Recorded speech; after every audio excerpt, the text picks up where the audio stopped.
to the football, back to the transfers. And Dharmesh Sheth is alongside me once again. OK, so talking about West Ham going for players, and on this occasion with Noussair Mazraoui not managed to get it over the line, but why?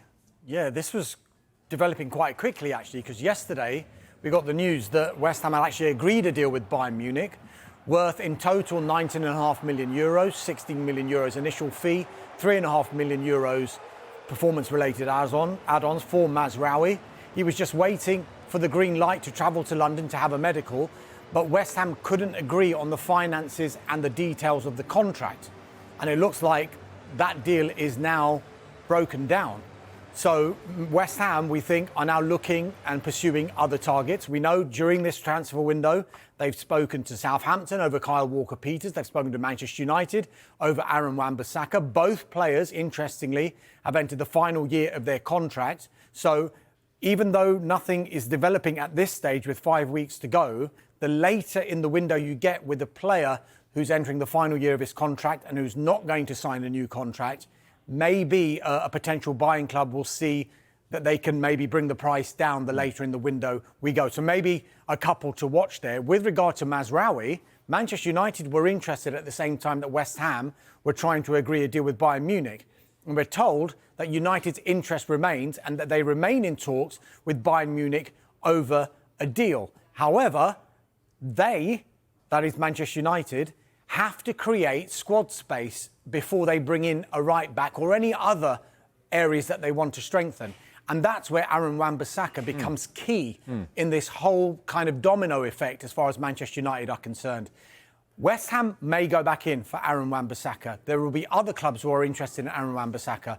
Wan-Bissaka himself wants to explore all of his options. One of those options that was mooted earlier on in this window was an interesting one, whereby he would go to Inter Milan and Denzel Dumfries would come the other way from the San Siro to Old Trafford. We understand that talks via intermediaries happened around 10 days ago. It hasn't been revisited since.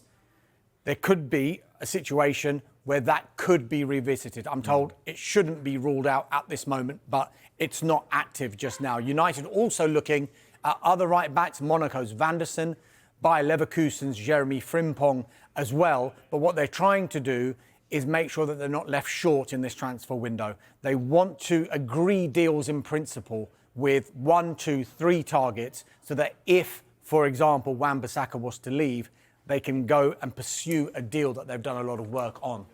Manchester United brought a Bologna player to the club in Joshua Zirkzee, and another Bologna player could be coming to the Premier League, and we've been talking about Riccardo Calafiori to Arsenal, but how close are we? It's very, very, very close now. We know that the deal between the clubs is agreed.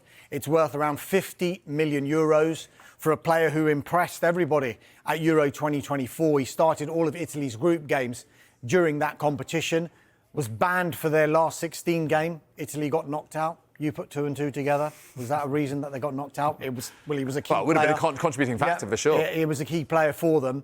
We understand that he's expected to fly to London at some point today for a medical. Once that is done and all being well, he'll sign off on the personal terms and then travel again to the USA. That's what Arsenal are hoping he'll do, to join the rest of the squad on their pre-season tour. This 50 million euros, though, it represents quite a big profit for Bologna. They only spent 4 million euros last summer to Basel. But Basel were very clever as well because they knew this kid's got potential. And so they inserted a significant sell-on clause. Significant usually means 15 to 20%. Yeah.